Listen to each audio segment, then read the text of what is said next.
Hello guys. आज हम लोग धारिता के बारे में अध्ययन करेंगे कि किसी चालक की धारिता किसे कहते हैं। तो आपको बता दें, किसी चालक में जो आवेश होता है वह विभव के वृद्धि के समानुपाती होता है।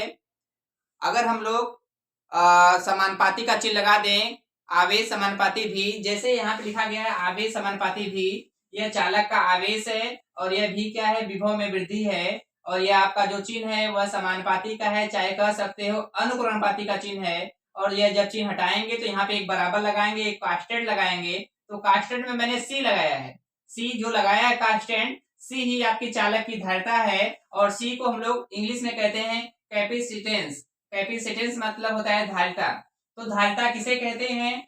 किसी चालक को दिया गया आवेश और चालक में विभव वृद्धि के अनुक्रमानुपाती होता है। किसी चालक को दिया गया आवेश चालक में विभव वृद्धि के अनुक्रमानुपाती होता है।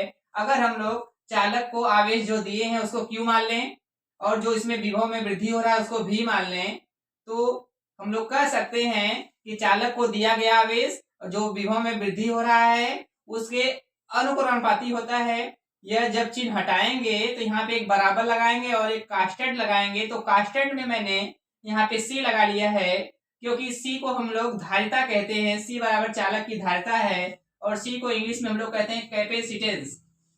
यहाँ से जब हम लोग पक्षांतर करेंगे, सी बराबर निकालेंगे तो भी का गुणा है, इधर भाग हो जाएगा, तो सी बराबर क्यू बटा भी हो जाएगा।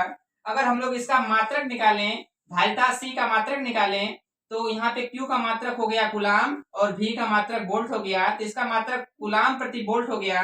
और धारिता का दूसरा मात्रक फैरेड होता है। धारिता का दूसरा मात्रक फैरेड होता है, जो कि बहुत इंपॉर्टेंट है। धारिता का दूसरा मात्रक फैरेड होता है। तो धारिता किसे कहते हैं? What is the capacitance?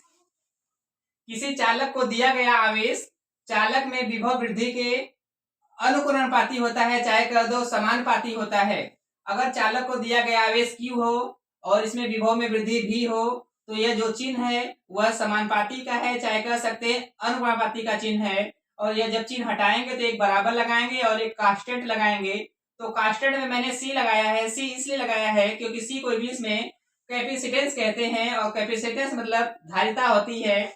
जब यहाँ से सी का मान निकालेंगे तो यह भी गुणा है और इस पक्ष में भाग हो जाएगा, तो Q बटा भी हो गया।